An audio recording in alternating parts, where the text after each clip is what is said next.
balanço final deste ano, que a gente não pode deixar de se divertir com o vídeo de Carla Zambelli e todos os micos que ela pagou neste ano, que a gente acompanhou, porque o pessoal do Mídia Ninja não deixa de fazer os compilados, e a gente vai mostrar para vocês. Vamos lá. O processo ainda está em andamento. Eu vou continuar exercendo aqui meu mandato, ainda agora com mais firmeza, com mais vigor, na defesa dos nossos princípios, valores e na defesa dos conservadores deste país aqui na Câmara de Deputados. Nesse final de semana, nós tivemos notícias muito importantes no que diz respeito à luta contra a extrema-direita e contra os golpistas no Brasil. Na sexta-feira, eu fui informada de que uma ação que eu havia movido há 2 anos, questionando a atuação da deputada Carla Zambelli durante aquele processo eleitoral, havia sido julgado pelo Tribunal Regional Eleitoral de São Paulo, já havia sido constituída a maioria pela cassação do mandato dela. É isso mesmo. Já tem maioria na instância de São Paulo, o TRE, pela cassação do mandato, porque o que ela fez naquele processo eleitoral, ao contrário do que ela diz, do que ela argumenta, inclusive através de seus advogados, não foi uma mera republicação de informações sobre as eleições. Foram mentiras sérias e deslavadas que, inclusive, influenciaram os eleitores, mentiras sobre o processo eleitoral, sobre servidores do TRE e sobre o modo como se dá a transparência e a apuração das urnas eletrônicas.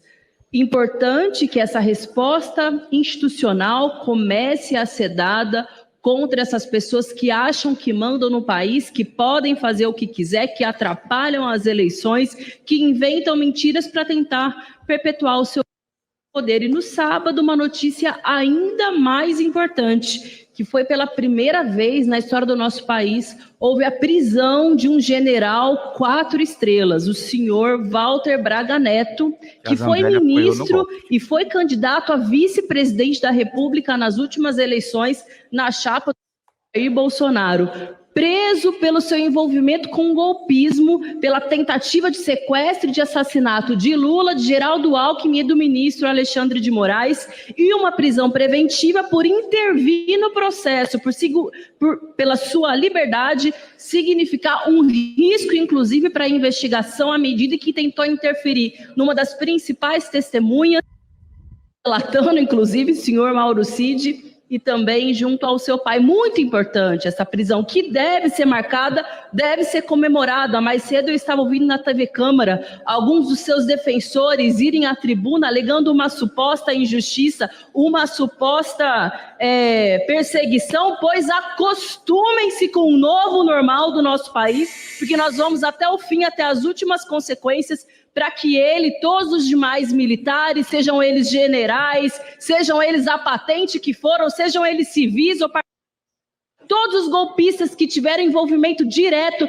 nessas ações contra as liberdades democráticas do nosso país, começam a pagar pelos seus crimes. Algo que é fundamental num país que, inclusive, no processo de redemocratização, fez a lei da anistia, que, infelizmente,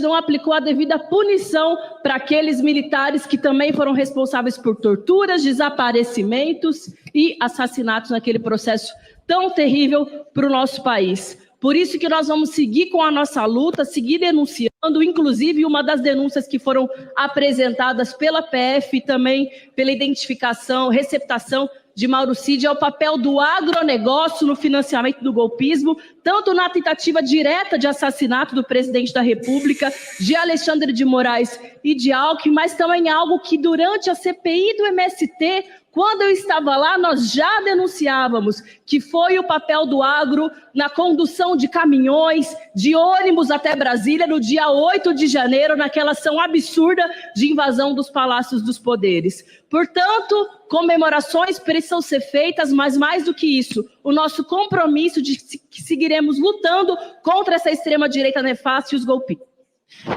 Eu queria aqui dizer que aconteceu um episódio lamentável na Comissão de Meio Ambiente hoje, em que um deputado disse que eu sou réu por matar uma pessoa na rua.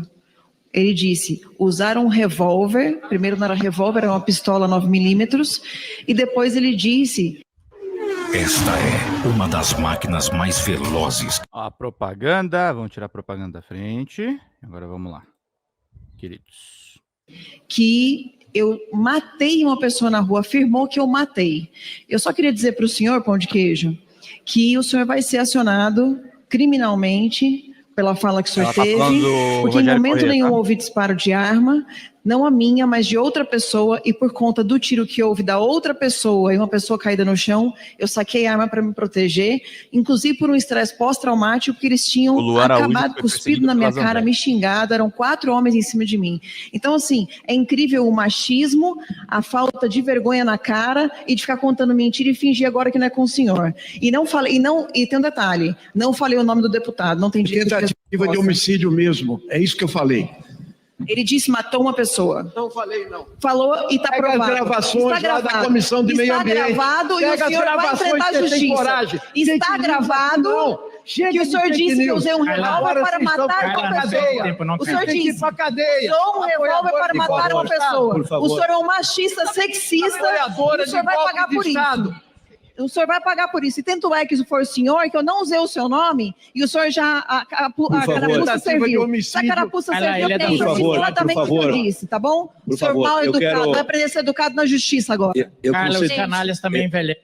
Senhor presidente, senhoras e senhores deputados, ontem à tarde a deputada Carla Zambelli veio aqui à tribuna para anunciar que ela estava entrando no Conselho de Ética contra este deputado. Porque na Comissão de Meio Ambiente, eu tinha dito que ela fez o que fez. O que ela fez? Ela sacou uma arma com seus capangas, correu atrás de alguém, deram tiros para cima, ela caminhou 300 metros com arma em punho, entrou no bar e quase assassinou aquele cidadão. Então, ela tinha o intuito de matar. Tanto é assim que o Supremo Tribunal Federal já tornou ela réu. E foi isso que eu disse lá. Eu só disse a verdade. Tornou ela réu e ela recorreu, foi negado, por 8-2. Então, isso já é passivo, ok? Ela também é réu no caso do hacker. Ela e o hacker que queriam conspurcar as eleições e fraudar as urnas eletrônicas, ela também é réu no Supremo. Na Polícia Federal, ela não sai de lá e nem nos depoimentos do STF. Isso é quando ela não fica doente no dia dos depoimentos também. Acumulado. Inclusive, postei ontem um vídeo de crianças tendo que ouvir sobre sexualidade. Então, eles forçam as nossas crianças. Agora, a esquerda fala que nós não temos projetos, a direita não faz projetos para poder tratar, por exemplo, do Estatuto da Criança e do Adolescente. Então, eu queria convidar, por exemplo, esses autores, né, esses deputados de esquerda que falam que a gente nunca faz projeto nesse sentido, para ser o relator do meu projeto aqui na comissão, deputado Nicolas, do 8.000, o projeto que trata da Lei 8.069, quem é que pode, em sã consciência, achar que tratar da tentativa de sexualização precoce das crianças nas escolas é um assunto banal? Uma pessoa que tem esse pensamento, para mim, ou é pedófilo ou é psicopata. Porque não é possível uma pessoa não querer tratar de um tema tão importante quanto esse, que está acontecendo, está nas notícias. Então, se as pessoas não estão vendo, com 2 olhos que a maioria tem aqui, faz o seguinte, vamos fazer uma sessão secreta, de acordo com o regimento, e vamos mostrar os vídeos. Até hoje, depois de 1 ano de estar pronto o relatório. Mas agora eu estou entendendo tudo que está acontecendo aqui. Na verdade, está acabando a tinta da presidência atual da Comissão de Educação. E quando a tinta está acabando, o desespero também aparece. E aí é preciso discutir mentiras e ódios para tentar esconder o fracasso que foi este ano aqui na comissão. Um fracasso onde predomina pautas de conteúdo, como estamos vendo aqui, ideologicamente de extrema-direita, distorcidos da realidade dos fatos, apenas para aplicar política de ódios. Enfim, uma reunião hoje em que se tenta fazer um balanço daquilo que não foi feito, que era discutir educação pública este ano, e se prefere pautas extremamente de ideologia de extrema-direita para justificar o fracasso que foi esse ano aqui, devido ao obscurantismo, e tem horas que eu vejo falas que parece que as pessoas vieram no túnel do tempo da Idade Média e vieram para cá e começam a expor argumentos que a humanidade há muito tempo já resolveu e que a gente esperava não ter retorno em relação a estes temas. Até reuniões secretas para assistir vídeos que seriam de conteúdo erótico e pornô. Não me convidem para essa reunião. Às vezes Alexandre Frota pode vir, já foi um bolsonarista que tem experiência no assunto, foi ator pornô, às vezes ele pode participar e aí podem ver os filmes que quiserem. Podem ver filmes lá brasileira, lá espanhola, lá argentina, escolham os filmes. Eu quero estar longe disso, porque não acho que essa seja a função da Comissão de Educação, de ficar fiscalizando os filmes eróticos que tem aqui ou ali. Porque esse não é um problema, vamos dizer assim, constante, um problema que seja o problema da educação brasileira. Sinceramente, isso não é. Parece que vocês não conhecem escola pública. Isso aparece um caso de outro, uma vez ou outra, e eles querem culpar a escola pública por isso. Sinceramente, frequenta a escola pública um dia, dê aula numa escola pública. Eu dei 10 anos de aula em escola pública, nunca vi um problema desse tipo. Eles podem existir? Podem. Como existiu o problema citado pelo deputado Raimundo, o presidente da República diz que criou um clima com a menina menor de idade. Isso é um problema, que é o presidente da República. Porque ilegalidade é demagogia. Nunca resolveu o problema das drogas, só aumentou o problema das drogas e o problema da segurança pública em todos os países. Porque é essa política que está sendo feita no Brasil e nós temos hoje a terceira maior população carcerária do mundo. E vocês querem que aumente? Lamentavelmente. É isso. Eu gosto, capitão Alberto Neto, quando o debate é feito transparente, quando tu diz é pouca, deixa claro, vocês acham que tem que prender o usuário. É isso que vocês acham, que tem que retroalimentar as facções criminosas que mandam no sistema carcerário com um usuário de maconha como se fosse um grande criminoso, enquanto tem um monte de homicida solta por aí. Mas não me espanta nada. Tem gente que quer que a pena para o aborto legalizado em caso de estupro seja maior, 3 vezes maior que a pena do estuprador. Olha que demagogia. Essa gente que diz que é isso, que tem que prender o usuário, mas fica dizendo que tem que ter anistia para golpista do 8 de janeiro, fica dizendo que não é crime, rouba a joia do Estado brasileiro. Então, Isidório, tô vendo aqui sua placa, né? Quer liberar as drogas? Leve para casa. A droga realmente pode levar à destruição da família, à destruição da pessoa, pode levar ao suicídio. As drogas estão cada vez mais pesadas, a pessoa começa com maconha, acaba virando para outras drogas. Muito grave alguns debates serem feitos com a profundidade de Dom Pires. Infelizmente, debates que dizem respeito ao futuro da vida de milhares de famílias e pessoas. O futuro da segurança pública está sendo tratado com essa,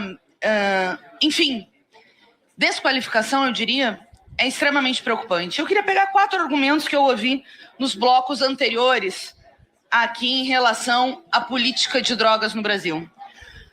A primeira delas, uma inversão do que está sendo votado. A política de drogas que vigorou no Brasil e segue vigorando é uma política punitivista. A lei de 2006 prevê o tratamento para usuários e a despenalização, embora possa sim cumprir medidas. E hoje cabe à autoridade judicial e policial definir o que é traficante e definir o que é usuário. Que acontece o quê? Quem é tido como usuário são jovens, pretos, pobres, usuários, ou mesmo aviãozinhos descartados pela gangue capitalista que é o narcotráfico e os verdadeiros narcotraficantes que estão muito longe das periferias brasileiras, que estão nas áreas nobres, que estão em várias esferas de poder, que têm relações na política, que têm relações em vários lugares. Esses não são responsabilizados, nem julgados, nem debatidos. Eu não vi um pio aqui da extrema-direita quando, por exemplo, o deputado Assâmia, o avião do tio da Damares tinha 300 quilos de cocaína. Eu não vi um pio. 300 quilos. Quero ver quem é que vai cheirar 300 quilos de cocaína. É óbvio que é tráfico. É óbvio, 300 quilos de cocaína. No governo Bolsonaro, eu não ouvi um pio, quando na comitiva presidencial tinha avião portando cocaína. Tráfico. Grave. Mas aí na hora de penalizar o usuário, de tratar o usuário como criminoso, vem essas vozes falar, desculpa, delírios. Em relação ao projeto, principalmente porque ele é meritório e trata de meritocracia.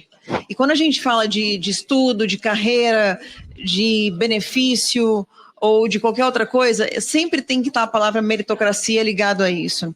Então, por ser um projeto meritório, ele também é um projeto de incentivo para o professor se preparar melhor. Quero fazer algumas ponderações aqui sobre esse projeto, na mesma linha do deputado Pedro Kizai. Falar de meritocracia no nosso país, um país com profundas desigualdades, é extremamente cruel. E impor premiações que vão categorizar escolas, estudantes, é aprofundar essas desigualdades já existentes. Primeiro, esse tipo de premiação não leva em conta as diferentes instituições em diferentes contextos, escolas que estão, por exemplo, em áreas vulneráveis, como as áreas em que eu já tive que dar aula. Venho de uma região extremamente fria, onde chove muito, escolas onde não tem quadra coberta, não tem uma estrutura que garanta o mínimo de conforto para os estudantes. Já tive que ver estudante fazendo prova com a mão roxa tremendo porque não conseguia segurar uma caneta de tanto frio que estava sentindo. Então, como é que a gente simplesmente impõe uma avaliação que vai categorizar e promover uma competitividade que aprofunda essas desigualdades que já existem? Então, uma primeira coisa que a gente percebe é como os recursos investidos na educação, eles deveriam ir para sanar os problemas históricos da educação pública. A nossa visão aqui, o nosso trabalho deveria ser pensar como a gente pode melhorar a qualidade do ensino no sentido de promover uma carreira digna para professores e professores, ter salários dignos, porque ainda sabemos o quanto o salário de professores e professores no Brasil é um salário injusto e indigno, e o quanto esses trabalhadores sofrem uma perseguição, vêm sofrendo uma perseguição absurda, esses que são os que sustentam o futuro do nosso país, porque o futuro do país está na mão da educação. Então, isso traz para esses profissionais uma pressão excessiva e absolutamente injusta, porque são eles que vão ter que responder se o seu estudante não teve um bom desempenho, são eles que vão ter que responder sozinhos e individualmente se sua escola não teve a condição de ganhar determinado prêmio. É mais uma vez essa criminalização, essa punição para professores, para estudantes, para escolas que são profundamente impactados pela falta de desejo de sanar, como falei, os problemas históricos da educação pública brasileira. Então, acho que a maior denúncia que tem para fazer aqui é que os investimentos para a educação tem que ser para melhorar a estrutura das escolas, para melhorar carreiras e salários, para melhorar a condição de os estudantes terem o seu aprendizado garantido. Acho que essa é a maior premiação que a gente pode trazer para as escolas públicas. Excelente fala da Carol D'Artora, deputada parlamentar do PT. Ele publicou uma pesquisa falsa para denunciar a corrupção das universidades. Para variar, propaganda do quê, né? Da Brasil Paralelo, só para deixar a gente bem brabo. Gente, a gente dá risada da Carla Zambelli, né? Porque ela é realmente muito desastrada e é muito simbólica, assim, a atuação dela no Congresso. Mas, meus caros, em 2024... a Carla Zambelli venceu. A Carla Zambelli está solta. A Carla Zambelli foi absolvida em processos que ela tinha no Congresso. Depois de andar armada. E aqui, Carla, não estou fazendo nenhuma acusação falsa, tá? Você que adora falar que vai acionar as pessoas na justiça, você portou uma arma de fogo e perseguiu um homem negro nos arredores da Avenida Paulista. Isso é fato. Isso é fato. A sua arma, inclusive, foi apreendida pelo Supremo Tribunal Federal por esse ato. Só que ela venceu 2024. Não aconteceu nada com essa pessoa até agora. Ela continua sendo parlamentar, ela continua sendo uma das propagadoras das pautas bombas que a gente vê nesse governo Lula 3. Carla Zambelli venceu 2024. Está mais protegida pelo Congresso do que Glauber Braga, que está sendo perseguido por peitar o poder de Arthur Lira no Congresso. É terrível o fato da injustiça dessa mulher não ter sido punida pelo que ela fez. Em atos que depõem completamente contra o decoro parlamentar, contra a atitude de uma figura pública. Ela não pode fazer o que ela fez. Ela não pode defender essas ideias do jeito que ela defende. Ideias que vão com o retrocesso da população.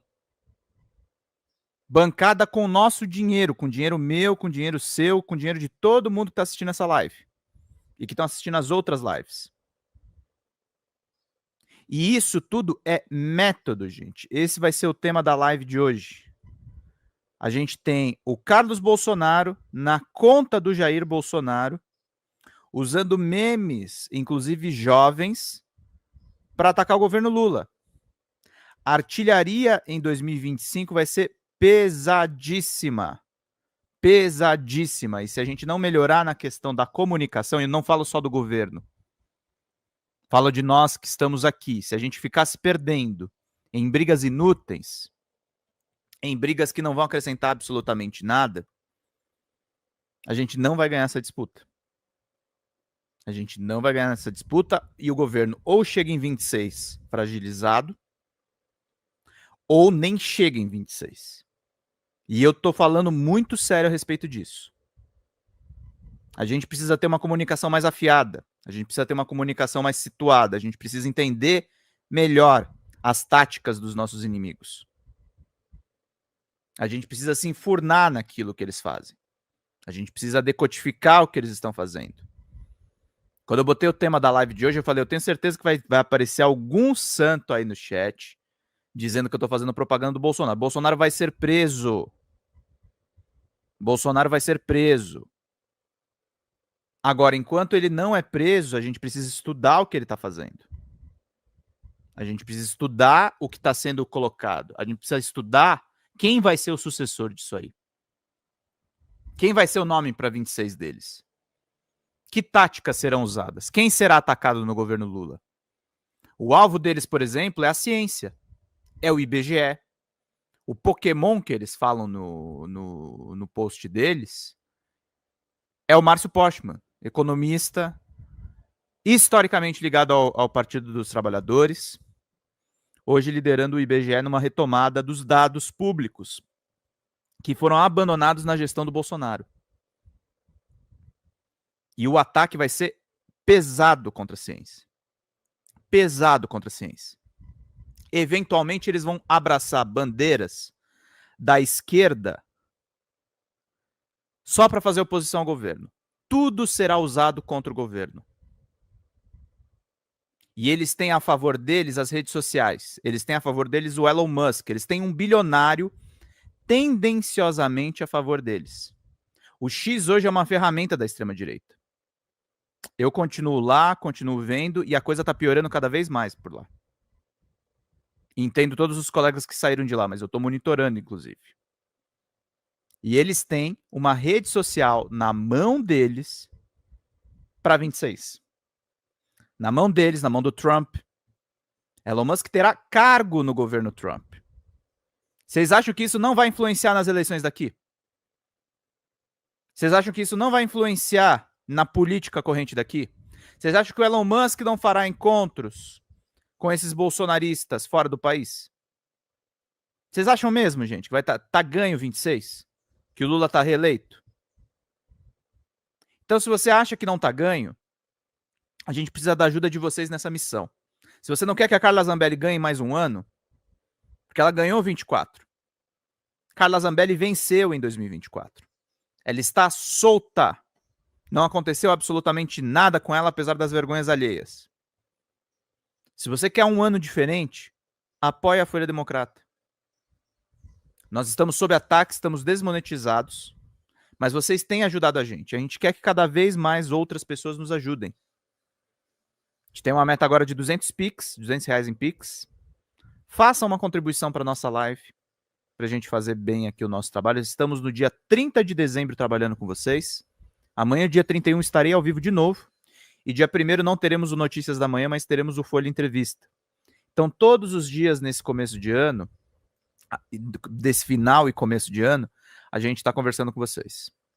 A gente não está deixando a peteca cair, a gente está trazendo convidados, a gente está fazendo o diálogo necessário. E para fazer o diálogo necessário, eu preciso da ajuda de vocês. Eu preciso do companheirismo de vocês nesse momento. Eu preciso que vocês estejam ativos comigo. Porque é um combate que é desigual. É um combate que a gente precisa do apoio de vocês para, por exemplo, viralizar cortes que a gente tem feito aqui no nosso canal. E até o canal de cortes que nós criamos também.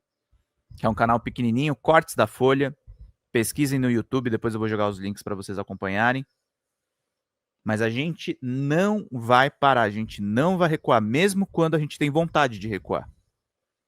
Mesmo quando a gente tem vontade de desistir, a gente não vai desistir. Essa luta é maior, inclusive, do que o nosso próprio canal. É uma luta de sobrevivência, gente. Senão o país estará na mão de Carla Zambelli, de Caroline Sdettoni e de Nicolas Ferreira. Essas pessoas já estão sendo preparadas para serem o futuro do bolsonarismo. E a gente vai ficar parado olhando? A gente vai ficar parado sem fazer nada? A gente vai deixar o Glauber ser caçado? A gente vai deixar o Arthur Lira fazer a farra das emendas? Vamos combater um bom combate, gente. Vamos fortalecer as mídias. Vamos fortalecer a nossa comunicação democrática. Vamos fortalecer a verdadeira defesa do governo Lula. Então ajude o canal. Fortaleça o canal. Fortaleça os comunicadores do canal. Veja os nossos programas. Faça as suas colocações. Elas são vitais nesse momento. Elas são essenciais nesse momento. Eu passei o ano, inclusive, dando notícias duras, editoriais duros que a gente fez por aqui, mas necessários. E eu quero terminar esse ano com uma mensagem mais esperançosa para vocês. Com uma mensagem que a gente tem jeito. Com uma mensagem que a gente vai chegar lá. Só que para isso eu preciso do apoio comunitário de todos vocês. A gente precisa da ajuda de todo mundo. Lembrando, 20 pilas vocês ganham livros. A gente quer também presentear as pessoas que sempre colaboram aqui com o canal e as pessoas novas que podem vir a colaborar. Para você dar um livro de presente, por exemplo, em PDF para um amigo de vocês. A gente tá aqui para fazer esse trabalho muitíssimo necessário, meus caros e minhas caras. É isso, gente. Esse é o editorial de hoje. Agradecendo sempre a presença da Iris Orlando, do Flávio da Costa, da Socorro Gondim, do Carlos Alberto, da Xanda, que está aqui com a gente. Bom dia, Pedro e companheiros. Vamos compartilhar a live no Zap, dedo no like, exatamente. Folha Democrata, meu nome é Pedro Zambarda, sou jornalista, editor aqui do site e do nosso canal do YouTube. Nós estamos passando por uma mudança dentro do nosso canal do YouTube. E a gente precisa muito que vocês contribuam no folhademocrata@gmail.com, que é o nosso Pix, porque nós estamos desmonetizados e as lives continuam precisando da contribuição do público para a gente poder manter os trabalhos meus, dos sócios e dos nossos editores de vídeo. Nós temos uma pequena e aguerrida equipe de guerrilha. Qualquer contribuição, em qualquer horário vocês podem contribuir. Nas lives a gente vai continuar pedindo a contribuição de todos vocês, mas a gente faz um apelo especial em vídeo para que vocês se sensibilizem com o nosso trabalho, com as reportagens e com as lives que a gente grava. Tudo em nome de vocês terem uma boa informação, gente. Até mais. Tchau, tchau.